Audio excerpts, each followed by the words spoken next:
Bismillahirrahmanirrahim. Assalamualaikum warahmatullahi wabarakatuh. Alhamdulillah.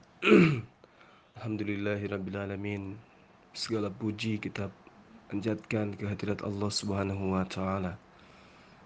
Taslim dan juga salawat senantiasa kita haturkan kepada junjungan kita Rasulullah Muhammad sallallahu alaihi wasallam. Kiranya kita semua tetap dalam keadaan sehat walafiat, dimudahkan atas segala seluruh urusan kita yang baik-baik. Sahabat-sahabat sekalian, pada kesempatan kali ini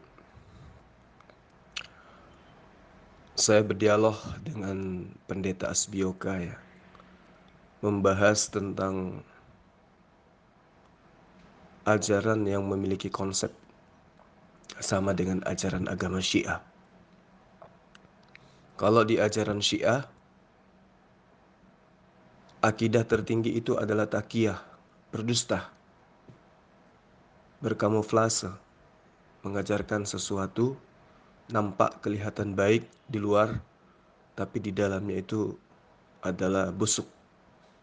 Laksana pernyataan Yesus, serigala berbulu domba, nampak seperti Islam, tapi isinya adalah kufur. Nampak seperti Yudaism, tapi isinya adalah pagan Yunani. Sahabat sekalian,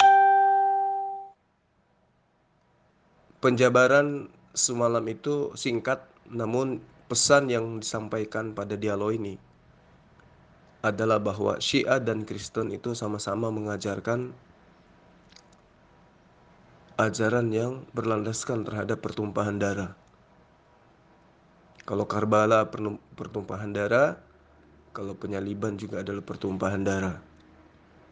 Bedanya di dalam Kristen itu ada ayat di dalam Yohanes 6 ayat 56. Siapa yang meminum darahku, siapa yang memakan dagingku, maka dia akan memperoleh keselamatan. Inti daripada pesan ini adalah mengimani Yesus dibunuh, dianiaya, dan tersiksa, bahkan terkutuk di tiang salib. Akan diselamatkan kalau mengimani konsep itu. Sama dengan Syiah. Siapa yang mengisap kentutnya imam, makan tinjaknya imam, minum kencingnya imam, maka dia akan masuk ke dalam surga. Sama. Karena itulah kemudian para sahabat-sahabat sekalian, bersyukurlah karena kita ada di dalam agama yang damai sejahtera, yaitu Islam. Saya kira seperti itu ya, sahabat-sahabat sekalian. Kemudian yang terakhir, saya ucapkan banyak terima kasih kepada sahabat-sahabat saya yang telah menyumbangkan ya, beramal jariah untuk YPM atau Tauhid Kanwil 5 Makassar. Saya doakan mudah-mudahan tabungan akhiratnya benar-benar menjadi sinar penerang di alam kubur kelak dan lebih-lebih di yaumil akhir di padang mahsyar. Dan saya juga terima kasih kepada netizen yang selama ini banyak membantu kita ya, mendukung channel kita. Kiranya sahabat semua tetap bahagia di dunia, lebih-lebih di akhirat bersama dengan keluarga. Dan terakhir saya mohon maaf kalau ada kekurangan, ada kehilapan selama ini. Akhir kalam, Assalamualaikum warahmatullahi wabarakatuh. Salam satu Tuhan. Dayamu Juma. Kau dipermalukan orang akibat kau sombong padahal kau gak punya ilmu. Nah, ini dia. Sekarang saya mau tanya samamu. Kalau di dalam konsep Syiah, mereka itu mencium kentut dan juga makan daripada kotoran imam mereka, itu adalah merupakan suatu ajaran yang memiliki tingkat derajat tertinggi. Nah, apa bedanya dengan kalian yang mengimani memakan daging Yesus dan juga mengisap darah Yesus itu adalah kunci keselamatan dari kalian? Coba Anda jawab. Kau ini bodoh cuma, makanya dari argumentasimu sudah keliru. Tidak ada Kristen yang memahami itu secara harfiah. Itu cuma simbolis. Nah, ini bukti bahwa Allah tukang bohong dalam Quran. ya, yang berasumsi tentang Isa sosok fiktif akibat Muhammad ngarang Quran, lalu kamu cocokologikan pada Yesus. Cuma ya, salah, kamu ini beneran bodoh, karena memberikan apa kesimpulan dari apa yang tidak kamu ketahui. Cuma ya belajar lagi, kau banyak baca, jangan kau sombong, akhirnya kau dipermalukan orang. Kau itu cuma ngaku-ngaku pintar tapi bodoh. Mau kau katakan itu secara harfiah atau apapun itu, yang pasti di dalam ajaran agamamu kan dalilnya ada. Barang siapa makan dagingku dan minum darahku, ia tinggal di dalam aku dan aku di dalam dia. EGP mau kau pahami dengan harfiah ataupun apa itu, yang pastinya ini adalah dalil di dalam kitabmu. Ya, sama dengan Syiah. Syiah juga begitu. Mereka hanya dikatakan di dalam kitab mereka, barang siapa yang menghisap kentutnya imam, barang siapa yang makan tinjaknya imam, dan seterusnya. Yaitu dalam kitab mereka. Tapi bisa jadi mereka itu hanya memahami secara harfiah. Iya kan? Nah, fakta daripada ajaran agamamu itu sama. Itu gimana kamu bisa menjelaskan itu? Maksud daripada makan daging Yesus dan minum darah Yesus itu apa? Silakan. Pak Juma, banyakkan belajar. Ya, saran saya Anda itu banyakkan belajar. Jangan merasa pintar, jadi justru Anda kelihatan bodoh. Anda bilang itu faktanya, dalam Alkitab Anda ada dalilnya. Itu membuktikan bahwa Allah dalam Quran tukang bohong mengenai Yesus. Karena sekalipun Anda salah kutip, itu pernyataan Yesus sebelum dia disalib, ya, bahwa kata Yesus, darahku adalah akan benar-benar ditumpah untuk penebusan dosa itu, ya. Diibaratkan dagingnya dengan memang makanan itu, ya, itu bukti pernyataan Yesus. Entah kau mau pahami fikih bagaimanapun, tapi itu fakta yang bisa dipercaya, yang lebih kredibel. Nah, ini membuktikan jika isi Quran omong kosong, ya, yang mencocokologikan sosok fiktif karangan Muhammad akibat Muhammad tidak ngerti siapa Yesus, ya, dengan tokoh Isa di dalam Quranmu. Ya, dari argumenmu sendiri kamu membuktikan bahwa Quranmu itu omong kosong. Apa yang kamu yakini itu omong kosong. Itu buktinya. Berarti bukan harfiah kan? Anda mengatakan itu identik dengan penyaliban Yesus yang mati dalam keadaan berdarah. Berarti yang tertuang di dalam Yohanes 6 ayat 56 ya sama dengan kasus Karbala, ya kan?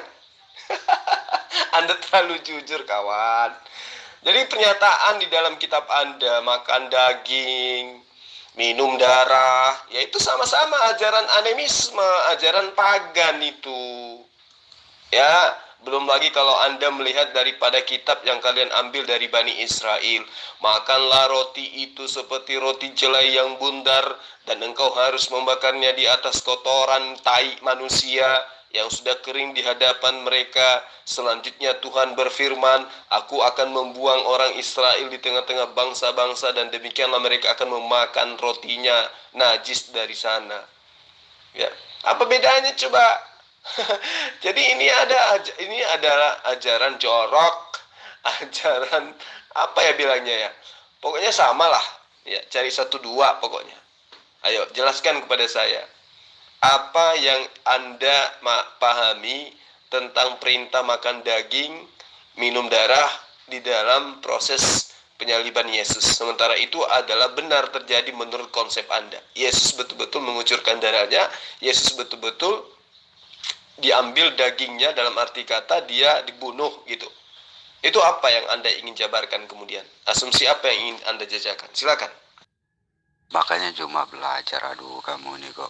Kamu itu salah-salah terus memberikan argumen, memberikan kesimpulan keliru. Ya, yang kamu sebut benar-benar darahnya dia itu dimakan dan sebagainya. Padahal itu ucapan Yesus cuma, minumlah untuk mengingat Yesus itu. Ya, minumlah bahwa ini benar darahku dan ini benar dagingku.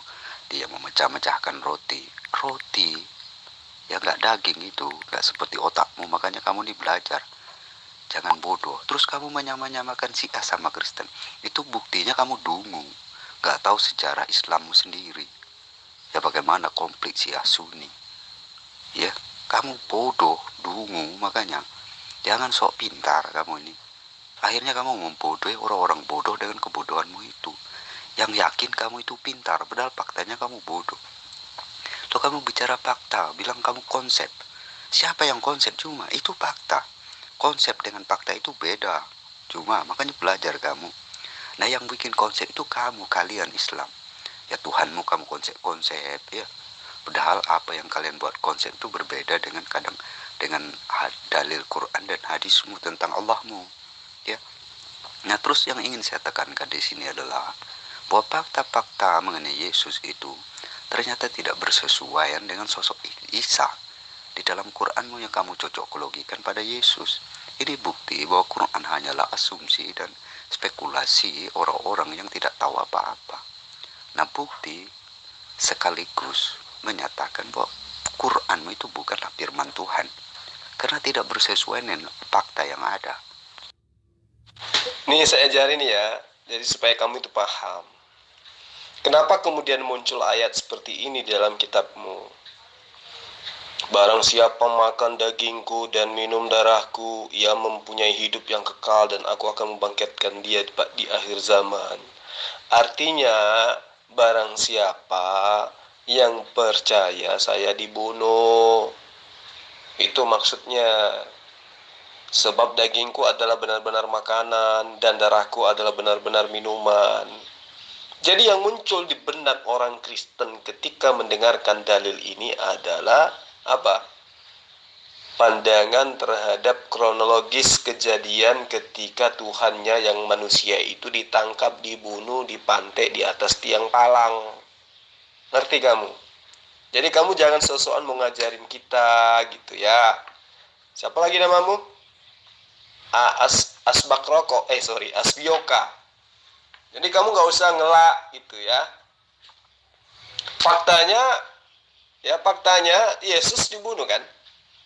Darahnya dikucurkan bukan? Nah inilah maksudnya sampai dibuatlah ayat ini. Ya, barang siapa makan dagingku dan minum darahku, ia tinggal di dalam aku dan aku di dalam dia. Maksudnya yang mengimani Yesus itu disalib, dibunuh. Itu maksudnya. Tetapi apakah terbukti Yesus itu dibunuh? Dibunuh. Dan apakah Kristen bersorak-sorak dengan matinya Yesus di tiang salib dengan cara berdarah, ditombak? Iya, sorak-sorai. Mereka bertepuk tangan, bergembira. Kenapa? Karena mereka bebas melakukan apa saja. Karena mereka mengimani dosa mereka sudah ditebus di atas tiang salib. Bedanya dengan Syiah itu apa ya? Ada manusia Yesus emangnya lu lihat gua dari itu pohon beringin enggak kan? Emang dilahirin dari mana? Tuhan yang lewat vagina, lewat kuki. Emang salah? Tuhan kami itu pernah lihat kuki. Tuhan kami itu pernah lihat kuki. Tuhan kami itu pernah lihat kuki. Cuma hentikan kebodohanmu di sini cuma ya. Dengan membicarakan fakta, justru kamu sedang meludahi si Quranmu. Dengan demikian, kamu bicara fakta tentang Yesus dibunuh. Ya, dan memang itu yang lebih kredibel ya. Kesaksian orang tentang Yesus lebih kredibel daripada isi Quranmu. Ini membuktikan bahwa Quranmu omong kosong yang menciptakan sosok fiktif. Ya, yang disebut dengan Isa itu. Nah, dengan fakta bahwa Yesus dibunuh, maka Quranmu yang kamu anggap dari Tuhan itu justru Tuhan itu tukang bohong. Kalau kamu bilang Tuhan saya manusia, ya Tuhanmu justru tukang bohong, lebih buruk daripada manusia. Cuma ya, terus kamu bilang apa ya? Ini semua asumsi. Terus itu bersorak-sorai supaya mereka bebas melakukan dosa. Inilah gobloknya kamu ya, yang tidak tahu apa-apa, merasa pintar tapi sok tahu gitu loh. Tidak ada orang Kristen yang punya pandangan seperti pandangan goblokmu itu. Dan kamu bilang jangan ajari saya, emang kak saya kamu harus diajari. Jangankan kamu, pengarang Quranmu aja perlu diajari tentang fakta-fakta, tentang fakta kronologi dan lain-lain. Karena apa? Pengarang Quranmu itu membuat asumsi-asumsi yang keliru, yang bertentangan dengan fakta-fakta. Cuma paham ya? Kamu yang harus belajar banyak, cuma. Kamu yang nalarmu kekanak-kanakan. Kan memang ada yang disalib, yang disalib itu kalian sebut dengan sebutan Yesus. Kenapa menjadi Yesus? Karena memang pada saat itu bersama dengan Yesus anak Maria ada seorang penjahat nasionalis bernama Yesus Barabas. Barabas itu bahasa Yunani, artinya putra Bapa. Makanya Tuhan kau itu biasa sebut dengan sebutan apa? Putra Bapa, anak Allah. Jadi saya tidak salah dengan mengatakan fakta memang ada Yesus yang disalib, orang yang diserupakan dengan Nabi Isa, yang kemudian kalian sebut dengan sebutan Yesus. Itulah orang yang diserupakan itu. Jadi konsep makan daging, isap darah, yaitu ajaran kanibal. Dan itu faktanya memang kayak gitu kan. Nggak usah kamu sembunyikan. Nah, mau kau katakan itu secara harfiah, faktanya ada oknum yang kalian sebut Yesus yang dibunuh di tiang salib dan kamu sembah sebagai Tuhan. Nah, sedikit saya ingin mengatakan, di dalam kitab yang kalian ambil secara tidak sah dari kitabnya Bani Israel. Tetapi juru minuman agung berkata kepada mereka, adakah Tuanku mengutus aku untuk mengucapkan perkataan-perkataan ini hanya kepada Tuanmu dan kepadamu saja? Bukankah juga kepada orang-orang yang duduk di atas tembok, yang memakan tinjaknya sendiri dan meminum air kencingnya sendiri bersama-sama dengan kamu? Ini dalil bro, di dalam kitab kamu. Jadi kamu gak usah ngelak kemana-mana. Ya, apapun pelajaran moral yang mungkin bisa diperoleh dari ayat ini, itu tidak ada sama sekali sisi positifnya. Jadi memang ya namanya juga ajaran konyol. Darahnya Tuhannya diminum, dagingnya Tuhannya dimakan. Puyang. Agama kok sampai segitunya. Inilah bodohnya kamu Juma. Ya, kau itu cuma orang bodoh ya. Argumentasi yang kamu bangun justru argumentasi bodoh. Ya. Kamu menolak fakta lalu memberi asumsi-asumsi. Misal, ada Yesus Barabas. Dari mana kamu tahu Yesus Barabas? Hah? Coba, goblokmu itu lu sama seperti pengarang Quranmu yang menciptakan sosok Isa, ya, tokoh imajinatif, tokoh fiktif, ya, tokoh dongeng yang tidak bisa pernah kalian buktikan. Ini membuktikan cuma ya bahwa Quranmu itu cuma karangan orang-orang bodoh cuma. Ya, stop kau bela itu, ya. Karena jika kau percaya Quran itu dari Allah, maka Quranmu itu Allahmu itulah tukang bohong. Karena dia berbohong tidak sesuai fakta. Ya cuma ya. Makanya kamu sebagai umat terjemahan rajin-rajin baca kitabmu.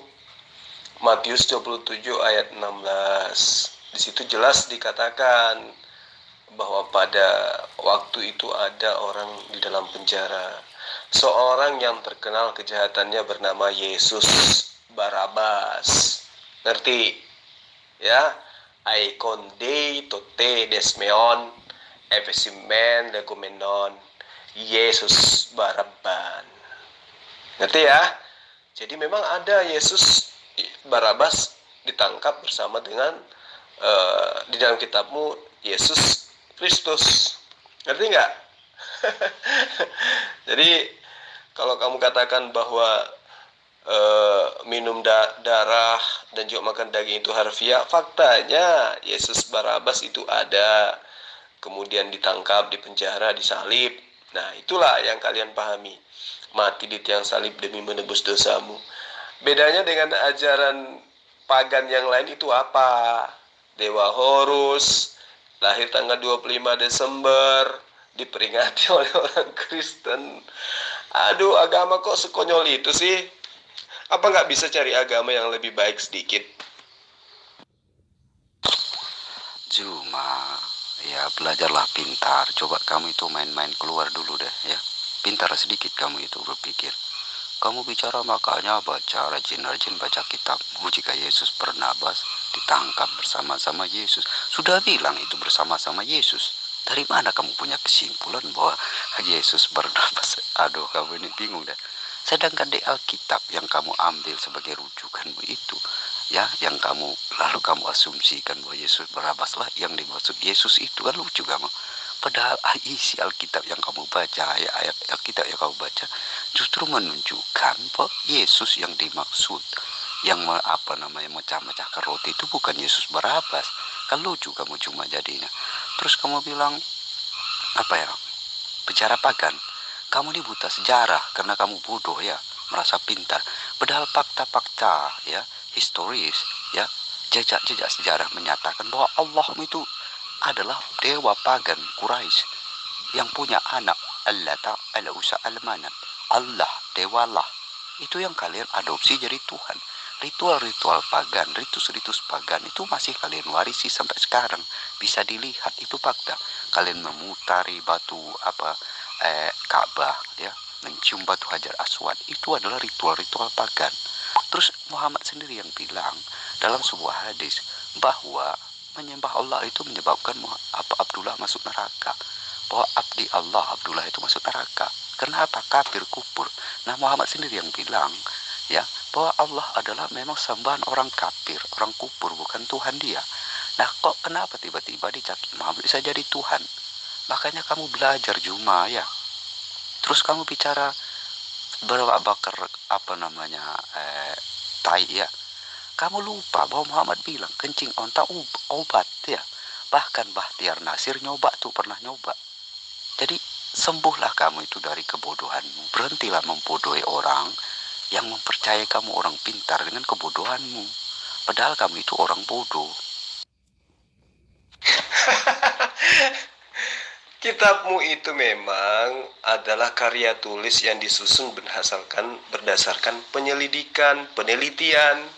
Jadi di dalamnya ada unsur kebenaran, ada hurafat, ada tahayul, dan seterusnya. Bersatu menjadi satu, bercampur menjadi satu. Nah, kalau kamu katakan bahwa Tuhan kami itu adalah ajaran pagan karena punya anak, loh, artinya kamu sudah mengakui bahwa jika Tuhan punya anak, itu adalah ajaran pagan. Nah, kamu kan tahu Bapak itu adalah punya anak bernama Yesus. Yesus anak Bapak, namanya makanya dikatakan Barabas. Barabas itu putra Bapak. Itu bahasa Yunani, ngerti? Ya. Jadi ketika Anda mengatakan Allah itu memiliki anak, ya sama dengan tuduhan-tuduhan orang-orang terdahulu terhadap Allah Subhanahu wa taala. Sama, padahal kan Allah sudah menerangkan di dalam Al-Quran, tidak punya anak, tidak diperanakan, dan seterusnya.